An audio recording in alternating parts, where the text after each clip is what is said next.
2020년도 하반기가 이제 시작되는 7월 첫 주면서 또 맥주 감사 주일입니다. 저는 올해 맥주 감사 주일이 상당한 의미가 있다고 생각합니다.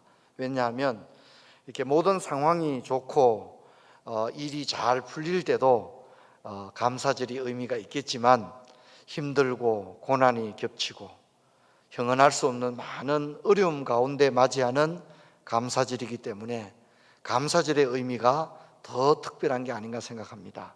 성도 여러분, 우리가 이렇게 부정적이고 안 좋은 거 이렇게 생각하기로 하면 진짜 끝도 없습니다. 그렇지만은 그런 가운데서도 함께 하신 하나님의 은혜에 대하여 감사가 끊어지지 않는 저와 여러분 될 수 있기를 바랍니다.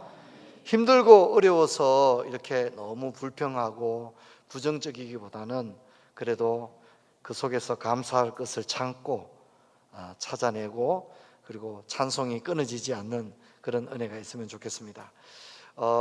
사진을 한번 볼 텐데요. 이게 이제 지난 그 2월의 대구의 사진입니다. 여러분 다 기억하시겠지만 2월 18일 31건 확진자가 나왔습니다. 제가 기억할 때 2월 19일이 수요일이었는데 우리 교회가 그날 수요 예배부터 현장 예배를 이렇게 닫고 인터넷 온라인 예배를 시작한 걸로 기억이 납니다. 그리고 그 며칠 사이에 이 확진자 수가 대구에서 100명대로 수직 상승을 했죠. 최고 많이 나올 때는 800~900명까지도 하루에 나오기도 그렇게 했습니다. 대구를 가로지르는 대동대서로에 차가 없고 구급차만 계속 지나가는 그런 영화의 한 장면 같은 일이 우리가 살고 있는 도시에서 일어난 일이었습니다. 마스크를 사기 위해서 긴 줄을 늘어선 저 모습도 대구의 모습입니다. 사실 저 때만 해도 우리나라 전체적으로는 코로나가 이렇게 확산되지 않았기 때문에 사람들이 야 대구에 큰일 났대더라 이제 그런 정도 얘기하는 시간들이었죠. 그리고 이제 한 거의 5개월 가까이가 이제 흘렀습니다.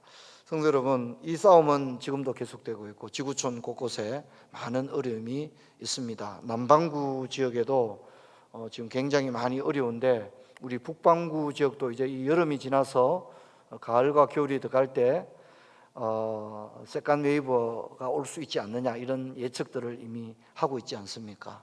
그래서 우리가 이 힘든 시기를 믿음으로써 또 지혜롭게 잘 지나갔으면 좋겠습니다. 저는 이제 하나님의 은혜가 너무 감사하고요. 또 우리 성도님들께도 참 감사합니다. 여러분 참 얼마나 힘들고 어려운 일이 개인적으로나 많이 있었겠습니까? 그럼에도 불구하고 신앙으로 잘 견뎌내시고 오늘까지 여러분 이기신 거 너무 고맙고 담임 목사로서 감사하게 생각합니다. 하지만 이 싸움은 아직 결코 끝나지 않았습니다. 이 싸움 이후에 경제적으로 사회적으로 몰아닥치게 될 많은 변화와 어려움도 예측되고 있지 않습니까? 하지만 여러분 우리가 이렇게 힘든 재난의 때를 믿음으로써 잘 승리하는 저와 여러분 되기를 주의 이름으로 축원합니다. 오늘 우리가 잠언 16장 31절부터 17장 6절을 읽었는데 제가 아름다운 노년이라는 제목으로 말씀을 전하려고 합니다.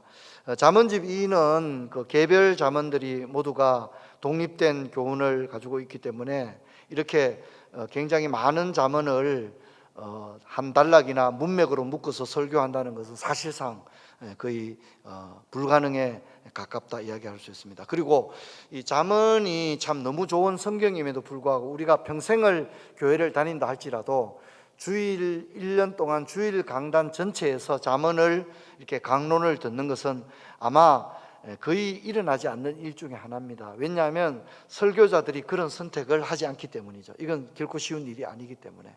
하지만 올해 우리가 코로나로 두고두고 기억될 올해에 잠언을 가지고 이제 1년 동안 실험하게 될 텐데 잠언 전체에 이 노년기와 관련된 노인들과 관련된 잠언은 다 이렇게 꼽아도 2~3개 구절밖에 되지가 않습니다. 근데 오늘 우리가 읽었던 16장 31절과 17장 6절이 대표적인 노년과 관련된 잠언이고요.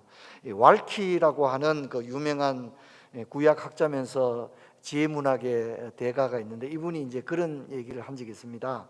잠언에 좋은 말이 참 많지만 이 16장 31절과 17장 6절을 언급하지 않으면 잠언에서 진짜 들어야 될 중요한 얘기를 못 듣고 지나가는 거하고 똑같다, 이런 말을 할 정도로 오늘 우리가 다루게 될 이 두 개의 노년과 관련된 잠언은 사실 이제 우리에게 매우 중요한 잠언이다, 이렇게 생각됩니다. 그래서 우리가 읽었던 16장 31절부터 17장 6절 사이에는 다른 잠언도 많지만은 이제 이것들은 이 잠언들은 노년에 관련된 교훈과는 뭐 이렇게 공감대를 가질 만한 내용은 아닙니다. 하지만 왈키는 이 16장 31절과 17장 6절을 수미상관, 그래서 첫 구절과 마지막 구절로 보고 이 단락을 노년과 관련된 잠언의 교훈이다, 이렇게 단락을 묻기도 했습니다. 여러분, 이제 오늘 우리가 16장과 17장쯤에 있지 않습니까? 그러다 보니까 잠언도 이제 한 절반 정도는 이제 우리가 지나가고 있습니다. 그러다 보니까 잠언의 윤곽이 조금씩 드러나고 있습니다. 이제 예전에 이제 그런 그 말이 있었죠. 그 침대 광고 중에서 뭐뭐뭐는 과학이다, 뭐 이런 말이 있었지 않습니까? 그리고 이렇게 사람들이 이제 아이들도 그렇고 편하게 먹는 간식 중에 이 초코파이라는 과자가 있잖아요. 거기 보면 초코파이는 뭐라고 적혀 있죠? 초코파이는 과자다, 이렇게 적혀 있지는 않아요, 그죠? 초코파이는 뭐 정 이렇게 적혀 있는데, 예를 들어서 그 잠언은 지혜잖아요, 그죠? 근데 지혜는 땡땡이다, 이렇게 말할 때 어떤 그 지혜라는 것이 이게 지혜구나, 이렇게 파악이 될 만한 어떤 지혜의 결정적인 모습, 지혜의 어떤 화신이랄까, 표지랄까, 모범이랄까, 결정체랄까, 그런 게 있습니다. 제가 4가지 정도를 생각해봤는데, 첫 번째는 지혜로운 소년입니다. 이것이 지혜다 라고 말할 때 지혜로운 소년을 잠언이 말합니다. 그래서 우리가 전도서 4장 13절 우리 같이 한번 읽어보도록 하겠습니다. 가난하여도 지혜로운 젊은이가 늙고 둔하여 경고를 받을 줄 모르는 왕보다 나으니, 이런 얘기를 합니다. 그냥 이 무명의 소년과 왕은 사실 비교할 수 없잖아요, 사회적으로나. 그렇잖아요. 그런데 잠언은 가차 없습니다. 아무리 천하의 왕이라도 뭡니까? 늙고 둔하고 경고를 받을 줄 모른다, 남 얘기를 들을 줄 모르는 그런 완고한 늙은이라면 그가 비록 왕일지라도 지혜로운 소년보다 못하다, 이렇게 함으로써 지혜자의 어떤 한 모습으로서 지혜로운 소년 혹은 지혜로운 청년의 모습을 우리에게 상정하고 있는 걸 봅니다. 두 번째는 현숙한 여인입니다.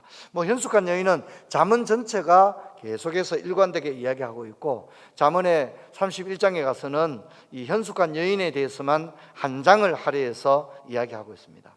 자, 그러면 이제 현숙한 여인과 대꾸를 이룰 수 있는 게 이제 남성이지 않습니까? 남자.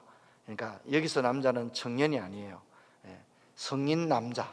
성인 남자의 잠언이 말하는 이상적인 결정체는 뭐냐면, 첫째는 일하는 남자입니다. 잠언이 그리고 있는 이상적인 남성의 모습은 땀 흘려 일하는 남자의 모습입니다. 그런데 열심히 일한다고 되는 게 아니에요.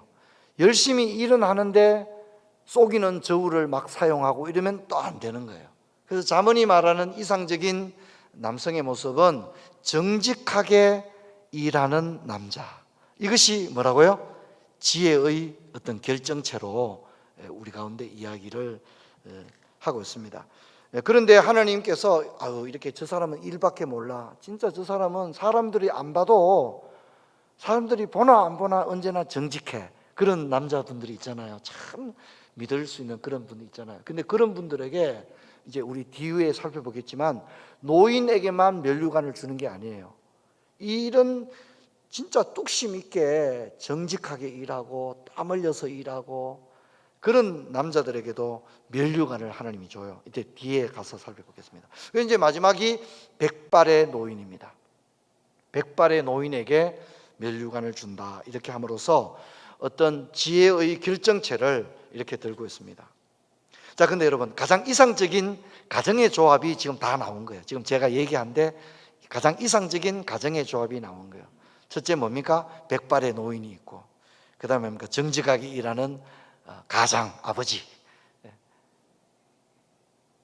때로는 일밖에 모르는 우리 아버지, 이런 평가를 듣지만 그래도 땀 흘려서 정직하게 일하는 남자, 그리고 현숙한 여인, 진짜 하나님을 경외하는 우리 엄마, 아내, 며느리, 그리고 또 어떤가 지혜로운 소년인데 여기서는 손자입니다. 손자.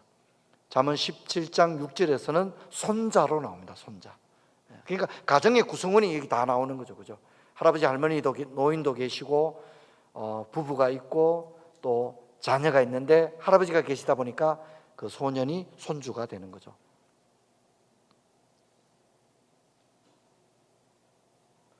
자, 여러분, 이제 오늘은 2절만 다루면 되기 때문에 우리가 좀 느긋하게 본문을 좀 살펴도 될 것 같습니다. 먼저 16장 31절 우리 같이 한 번 더 읽겠습니다. 백발은 영화의 면류관이라 공의로운 길에서 얻으리라. 백발은 흰 머리카락을 말합니다. 이스라엘 사람들은 셈족이기 때문에 머리카락 색깔이 다 이렇게 검습니다. 그리고 나이가 들어서 중년과 노년에 진입하면 이 머리카락 색깔은 갈색과 흰색으로 바뀌게 되어집니다. 그래서 백발은 노년의 상징입니다. 그런데 이제 백발을 영광의 면류관이라고 했는데 이 면류관은요, 어떤 상징입니다. 공적인 인정을 의미하는 상징인데 잠언에서는 지혜가 수여하는 최상의 영광으로 말합니다. 지혜의 사람들에게 인정의 징표로서 주는 면류관입니다. 성경 한번 볼 텐데요. 잠언 4장 9절 같이 읽겠습니다. 그가 아름다운 관을 머리에 두겠고 영원한 면류관을 내게 주리라 하셨느니라. 여기 그는 지혜입니다. 지혜의 사람에게 지혜의 사람이라고 하는 인정으로서 면류관을 주는 거예요. 자, 아까 제가 얘기했던 구절이 나오는데요. 14장 24절 같이 읽습니다. 지혜로운 자의 재물은 그의 면류관이요 미련한 자의 소유는 다만 미련한 것이는. 제가 아까 그 아버지 얘기했잖아요. 그죠? 정직하게 땀 흘려 일하는 사람에게도 면류관을 주는데 그 아버지에게 면류관은 뭐가 면류관이라고요? 재물을 갚아준다는 거죠. 재물을 면류관으로 준다는 겁니다. 평생을 정직한 추를 사용하면서 아침부터 저녁까지 땀 흘려서 일했던 그 아버지, 가장, 성인 남성, 그에게는 재물이 면류관이 될 것이다. 그렇게 이야기를 하고 있습니다. 자, 그러면요, 이 백발의 노인은 어떻게 해서 면류관을 받게 되었을까요? 그것을 이야기하고 있는데 16장 31절의 대구절은 이렇게 이어집니다. 백발은 영화의 면류관이라. 그러면서 대구절에서 이 백발의 노인이 어떻게 하여 면류관을 쓰게 되었는지를 설명을 해주는 거예요. 그게 뭐냐면 공의로운 길에서 얻으리라 이렇게 얘기했는데, 펜이 있는 분은 여기 좀 적으면 좋을 것 같습니다. 우리말은 우리 모국어는 관사, 정관사, 또 전치사 이런 것들을 아주 그 영어나 다른 외국어처럼 아주 엄밀하게 사용하지 않습니다. 길 같은 경우도 길안, 길밖, 길위, 길옆 굉장히 많은 전치사를 쓸 수 있거든요. 근데 우리 말은 그냥 길에서 이렇게 얘기하고 끝내버립니다. 이게 길에서, 사실 길에서라는 것 속에는 길안도 있고 길밖도 있고 길위도 있고 막 이렇게 굉장히 아주 구체적인 전치사가 사용돼야 되는데 우리 말에는 그냥 그런 것을 뭉뚱그려 가지고 길에서 이렇게 얘기를 해버리는 거예요. 근데 오늘 본문은 그렇게 말하면 안 돼요. 한번 적으십시오. 이것은 뭐냐면 길 안에서입니다. 길 안에서 아주 분명히 구분하고 있습니다. 이 백발의 노인이 면류관을 얻게 된 것은 공의로운 길 안에서 걸어왔기 때문이라는 겁니다. 이 백발의 노인이 평생을 살면서 어떤 길을 걸어왔느냐, 아무 길이나 이 길로 갔다가 저 길로 갔다가 막 그렇게 한 게 아니라 어떻게 해요? 평생을 어떻게 해요? 공의로운 길만 걸어왔는데 공의로운 길 안에서만 걸어왔다는 거예요. 지금 하늘을 안 팔았다는 거예요. 우리가 잘 아는 대로 좌로나 우로나 치우치지 않았다는 거죠. 오직 주님만 바라보면서 이게 뭡니까? 시편 1편의 사람이죠. 그렇게 걸어왔다는 것을 얘기합니다. 그래서 공의로운 길은 이제 의로운 길을 의미합니다. 의로운 길, 의인이 걷는 길, 시편 1편의 사람이 걸어가는 길이죠. 이 백발의 노인은 소년 시절부터 평생을 어떤 길로만 걸어왔습니다. 그리고 마침내 백발의 노인이 되었는데 그의 머리에 수여된 면류관은 그가 걸어왔던 의인의 길, 지혜자의 길 안에서 얻게 된 것입니다. 이 길 밖에서 아무리 빠른 길, 지름길 뭐 그런 길 그러면 안 돼. 면류관이 주어지지 않습니다. 오직 우직할 정도로 한 길만을 걸어온 거죠.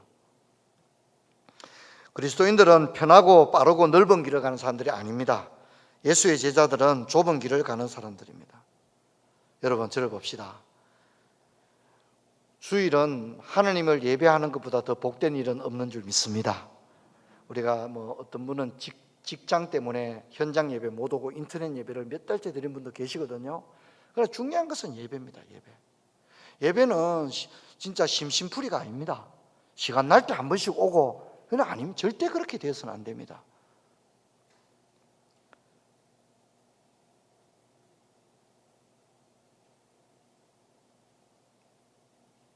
이것이 백발의 노인이 걸어온 길입니다. 그리고 마침내 그에게 면류관이 주어졌습니다. 근데 성경에는요, 이런 백발의 주인공이 많아요. 가령 이제 세례 요한의 부모였던 샤가라와 엘리사벳 같은 경우도 이런 사람입니다. 성전에서 주님을 만났던 시몬과 안나 같은 사람도 백발의 면류관을 쓴 사람들입니다. 사무엘, 모세, 여호수아, 갈렙 이런 사람들도 다 백발의 면류관을 받은 사람들입니다. 또 그런가 하면 사도 바울 역시 이 면류관을 바라보고 걸어왔던 사람입니다. 성경 같이 볼 텐데요, 디모데후서 4장 7절에서 8절 같이 했습니다. 전제와 같이 내가 벌써 부어주고 나의 떠날 시각이 가까웠도다. 나는 선한 싸움을 싸우고 나의 달려갈 길을 마치고 믿음을 지켰으니 이제 후로는 나를 위하여 의의 면류관이 예비되었으므로 주곧 의로우신 재판장이 그날에 내게 주실 것이며 내게만 아니라 주의 나타나심을 사모하는 모든 자에게 도니라. 그렇게 얘기합니다. 그래서 우리가 이 길을 온전히 걸어간 사람에게는 모두가 다 무엇이 수여되는 거예요? 면류관이 수여된다는 사실을 우리가 잊어서는 안 됩니다. 자, 이제 17장 6절을 볼 텐데 이 구절이 대단한 구절입니다. 자, 우리 같이 한번 읽도록 하겠습니다. 손자는 노인의 면류관이요 아비는 자식의 영환이라. 여기 손자가 나옵니다. 손자가 나오는데 펜이 있는 분은 여기 밑줄을 그으시고, 손자는 우리말이에요. 우리말. 성경은 손자라고 말하지 않아요. 성경은 뭐라고 말하죠? 자식의 자식을 볼지어다 이렇게 말하는 거예요. 성경에서 손주는 자식의 자식으로 나옵니다.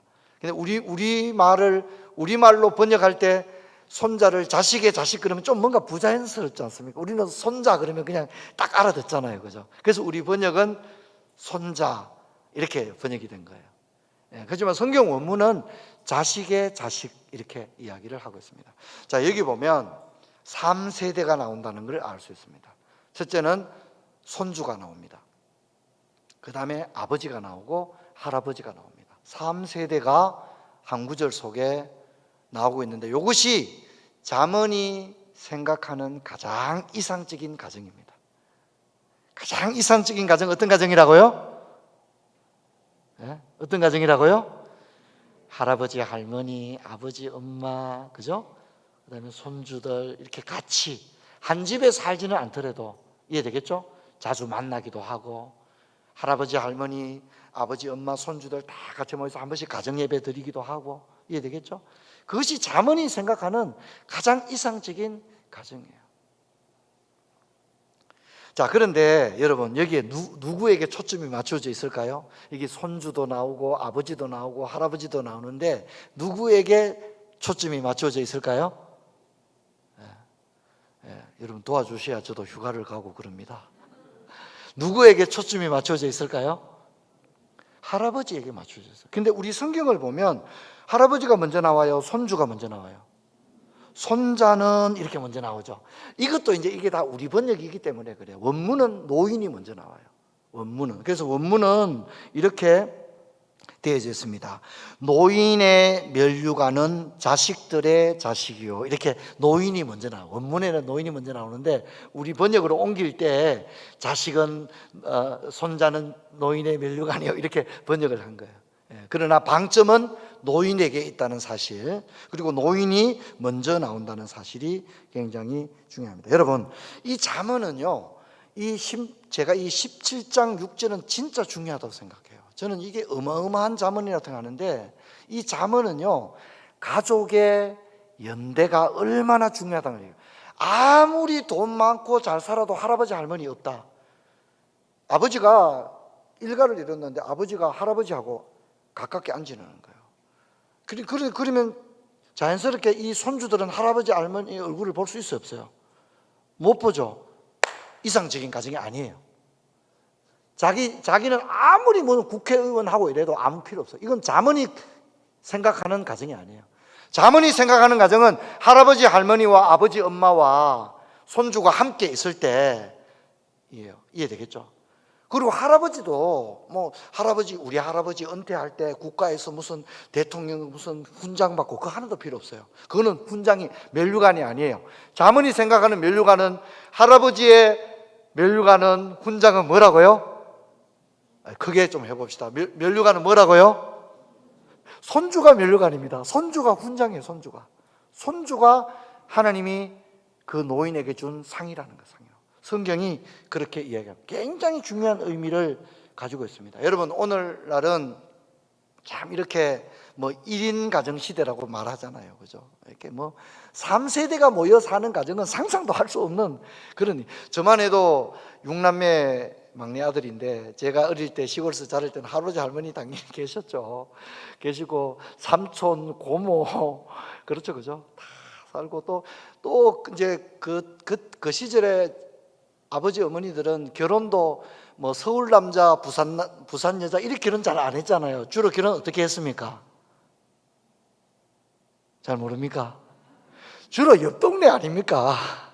그러니까 저희 아버지 어머니만 해도 그냥 장날에 만나는 말이거든요. 다 장날에 만나면 아이고 그 집이 그 둘째 딸이 어떤가 이렇게 그렇게 해서 다 혼사가 이루어지고, 저희만 해도 그렇거든요. 그러다 보니까 그 지역 공동체 가면 외삼촌 이모들 살죠, 조금 더 가면 누구 살죠, 다 이런 그런 공동체가 되어 있는 거죠. 그게 우리의 모습입니다. 여러분 한번 볼까요? 그래서 노인의 면류관은 손자인데 성경은 자식의 자식들이다 그렇게 얘기합니다. 노인에게 가장 자랑은 내가 왕년에 했는 건 하나도 필요 없는 거예요. 손주가 면류관이 되는 겁니다. 근데 자녀들의 영화, 우리가 이제 그런 말 쓰죠. 영화를 누린다 이런 말 하죠, 그죠? 자녀들이 할아버지 아버지 때에 일구어 놓은 그런 것들을 이 손주들이 그 혜택을 누리는 거예요. 영화를 누리는 건데, 이 자식들의 영화는 뭐라고 그랬죠? 아비들이다. 우리 번역은 그냥 아비로 나와 있는데 정확하게는 복수형입니다. 아비들입니다. 그래서 여기는 할아버지, 아버지, 좀 더 늦게 가면 작은 아버지, 삼촌 다 들어가는 거예요. 사실은 선조들, 그죠? 선조 때에 어떻게 해놓았느냐를, 그걸 누가 누리더라고요? 자식들이 영환이다. 자식들이 그 영화를 누리니라. 성경이 그렇게 이야기를 합니다. 그래서 여러분, 이 잠언은 이런 얘기를 합니다. 할아버지의 지혜가 아버지와 아들에게 영향을 미치고 있는 겁니다. 그래서 이제 우리가 그런 말이 있습니다. 야, 나는 이렇게 살았지만 너희들은 이렇게 살지 마라, 이런 말 있잖아요. 그거는 진짜 쓸데없는 말입니다. 잠언에 의하면 그런 말은 성립이 될 수가 없어요. 할아버지와 아버지가 걸어간 길은 손주가 걸어갑니다. 손주가 걸어가게 돼 있다고 얘기를 하고 있습니다. 우리 보통 그러잖아요. 나는 아버지 같이 안 산다. 근데 나이가 들어보니까 누구 같이 살고 있어요? 아버지 살고 있는 거예요. 저도 집사람에게 여보 칼국수나 한번 해 먹자고. 저희 부친이 칼국수 진짜 좋아하시거든요. 저 어릴 때 항상 기억나는 거는 아버지가 어머니에게 칼국수 해 먹자 하시는 얘기만 기억이 나요.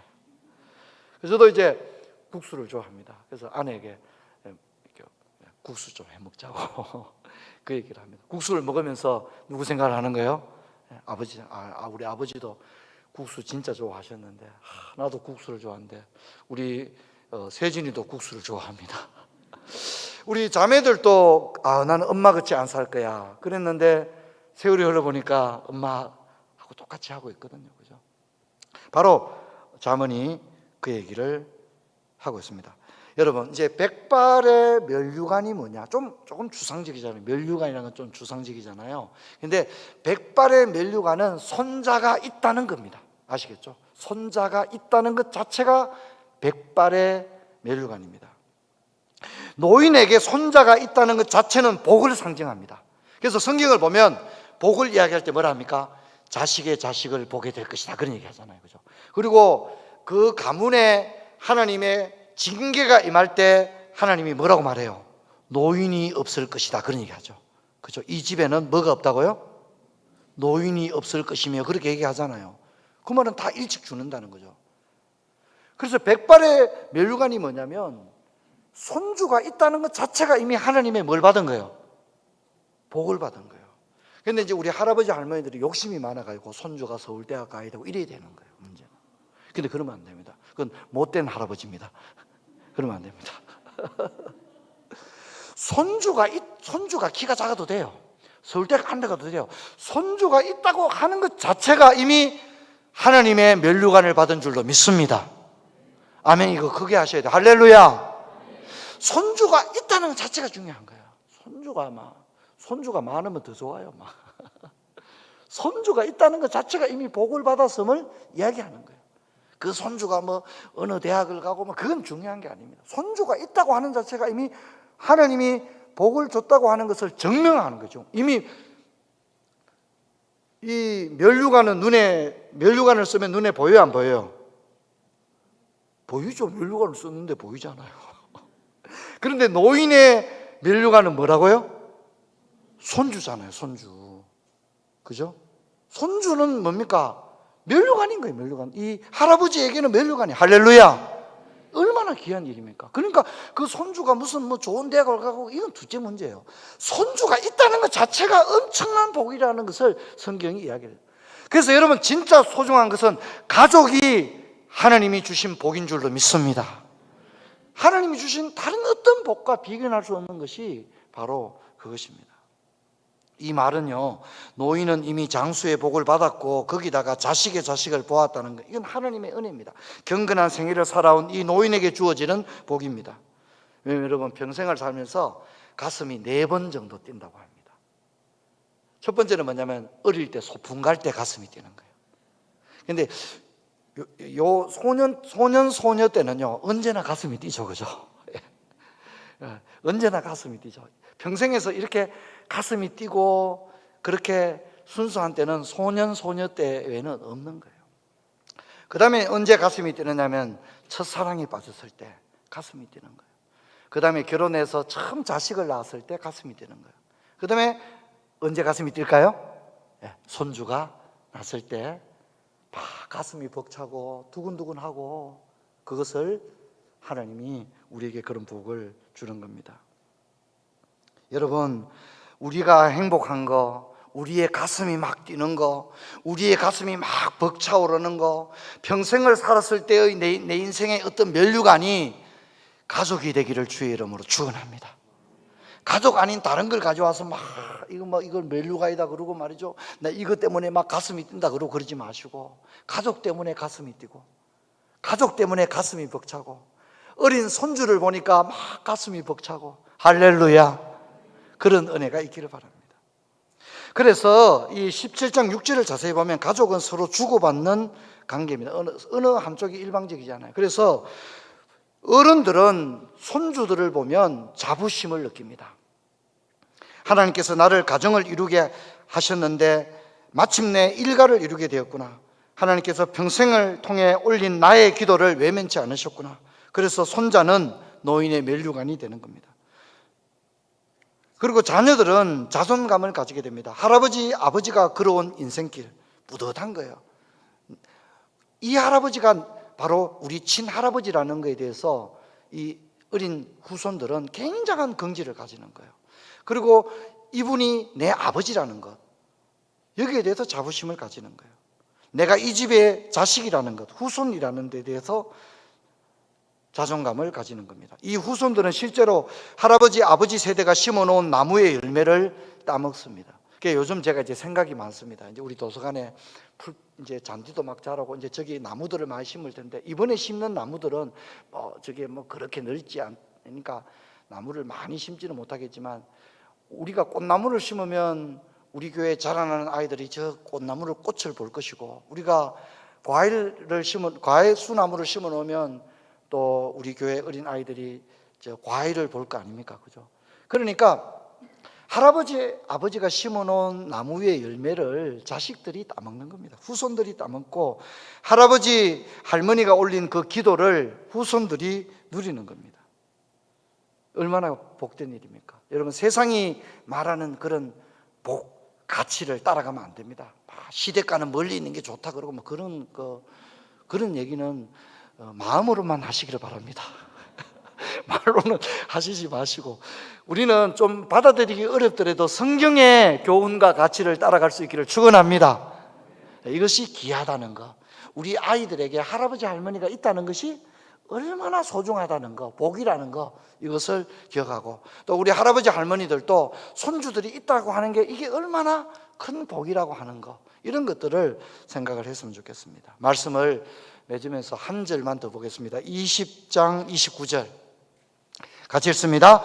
젊은 자의 영화는 그의 힘이요 늙은 자의 아름다움은 백발이니라. 이 말은 쉽고도 어렵습니다. 젊은 자의 영화는 그의 힘이요, 파워입니다. 젊은 사람들은 파워가 있죠. 많은 힘이 있습니다. 에너지가 있습니다. 그러면 이제 이 젊은 자의 대꾸는 늙은 자잖아요. 그런데 이 힘의 대꾸는 뭐가 되어야 되는 거죠? 연약함이 되겠죠. 그런데 대꾸를 보면 늙은 자의 아름다움은 백발이니라, 이렇게 가고 있는 것을 볼 수 있습니다. 이 대꾸는 조금 이상해 보입니다. 이런 얘기입니다. 여러분, 이 잠언은요 아주 냉정하게 얘기합니다. 이렇게 기분 좋은 얘기 안 합니다. 있는 그대로를 솔직하게 말해줍니다. 그래서 젊은이는 힘이 영광이다. 힘이 있잖아요. 맨바닥에도 뭘 할 수 있지 않습니까? 젊으니까. 그렇죠, 그죠? 젊으니까 그럴 수 있잖아요. 저도 이제 군에 제대하고 나서 1년 동안 노동일을 했는데, 1년 노동일을 해서 번 돈으로 이제 등록금도 마련하고, 그때 286 컴퓨터 XT에서 AT 넘어오고 이럴 때인데, 그때 컴퓨터도 한 대 사고 막 그랬던 기억이 납니다. 제 생각에는 군에 제대하고 집에 딱 돌아오니까 어떤 생각이 드냐면, 못할 게 없겠다는 생각이 들더라고요. 손에 아무것도 없어도 내가 서울, 부산 어디 가도 내가 먹고는 살겠다, 이런 자신감이 있더라고요. 그렇죠. 이 잠언은 말합니다. 젊은 자의 영화는 그의 힘이다. 힘이 있기 때문에 맨바닥에도 뭘 한다는 거죠. 그런데 늙으면 어떻게 되느냐?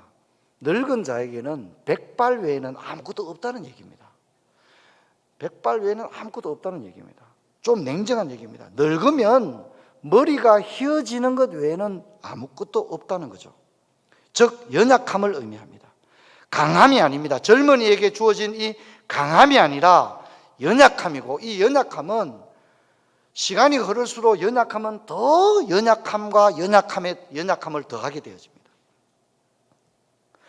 백발이 아름답다는 것은 노인에게는 더 이상 자랑할 것이 없다는 것을 의미합니다.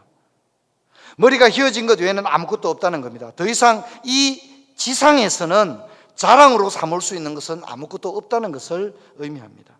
결혼할 때 검은 머리가 팥불이 되도록 사랑하자고 약조를 했는데 진짜 머리가 휘어진 거예요. 머리가 휘어져서 거울을 볼 때마다, 머리가 휘어진 내 모습을 바라볼 때마다 하나님은 내 신체의 변화를 통하여 내가 이제 노년이 되었다는 것과 이 땅을 떠날 날이 가까워 오고 있다는 것을 날마다 성찰할 수 있도록 하나님은 신체 부위의 급격한 노화와 그 상징으로서의 머리가 휘어지는 것을 통하여서 주님 앞에 갈 그날을 준비하도록 우리 가운데 이야기하고 있는 것입니다. 인생의 마지막에 도달했다는 것을 의미하는 겁니다. 그러므로 사랑하는 성도 여러분, 저는 특별히 우리 교회 노년의 형제 자매들에게 잠언이 말하는 이 복된 노년의 복을 누리기를 주의 이름으로 축원합니다. 성도 여러분, 우리는 2주간 후에 교회 설립 24주년을 맞이하는 허들링 타임캡슐 행사를 합니다. 이 3년 어간인데 6개월은 코로나 때문에 이미 지나갔습니다. 2년 6개월, 계절이 10번 남아 있습니다. 아직. 여러분들, 제가 지난주도 얘기했지만, 야, 그거 뭐 적어낸다고 내 인생 바뀔 것도 아닌데, 아유, 뭐 내 하나 안 적어내도 모를 거야. 물론 뭐 우리가 누구 적어낸데 김 집사님은 왜 안 적어냈습니까? 그런 거 안 합니다. 뭐 그래야 될 이유도 없고요. 그렇죠, 그죠? 그리고 그 안에 무슨 내용을 써놨는지 아무도 보지 않습니다. 봐야 될 이유도 하나도 없기 때문인 거죠. 그러나 저는 여러분에게 도전하기를 원합니다. 제가 지난주도 얘기했지만, 우리가 이 허들링 타임캡슐에 이 탑재하게 될 인생의 목표와 기도 제목을 적을 때 여러분, 믿음으로 할 수 있기를 축원합니다. 안 될 거야. 해봐도 안 될 거야.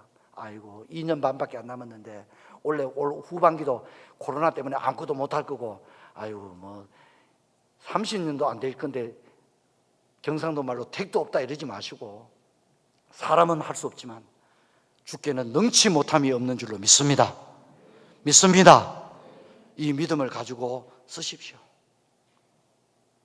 3년 후에 변화되어 있을 내 모습, 우리 가정의 모습, 그리고 우리 교회의 모습을 꿈꾸면서, 나는 할 수 없지만 우리 마음의 소원을 기도 제목에 적고 3년 동안에 저와 여러분이 나 자신과 우리 가정과 우리 교회를 위해서 아침부터 저녁까지 열심히 믿음의 길을 걸어가다 보면 하나님께서 아름다운 열매를 가슴에 안겨줄 줄로 믿습니다. 이 믿음을 가지십시다. 이 믿음을 가지십시다. 그래서 여러분, 이제 한 며칠 있는 동안에 여러분들께서 한번 기도도 하시고 생각도 하셔서 믿음으로 이걸 잘 작성하셔서 써낼 수 있기를 바랍니다. 3년 후에 저와 여러분의 인생이 더 아름답게, 지금도 아름답지만 그때 또 더 아름다운 모습으로 저와 여러분이 하나님 앞에 세워지는 그런 복된 은혜가 있기를 주의 이름으로 축원합니다. 자리에서 일어나겠습니다. 하나님 아버지, 감사합니다. 오늘 잠언 말씀을 통해서 노년의 아름다움을 살펴봤습니다. 아버지 하나님, 할아버지 할머니, 아버지 어머니, 또 자녀들 손주들이 함께 살아가는 이 가정 공동체가 잠언이 생각하는 가장 이상적인 공동체임을 기억하면서 우리의 가정을 참으로 공의로운 길 안에서 걸어가는 저희들 되어서 하나님이 수여하시는 면류관을 모두가 받아 누리는 저희들이 되게 하여 주옵소서. 주 예수 그리스도 이름으로 기도하옵나이다. 아멘.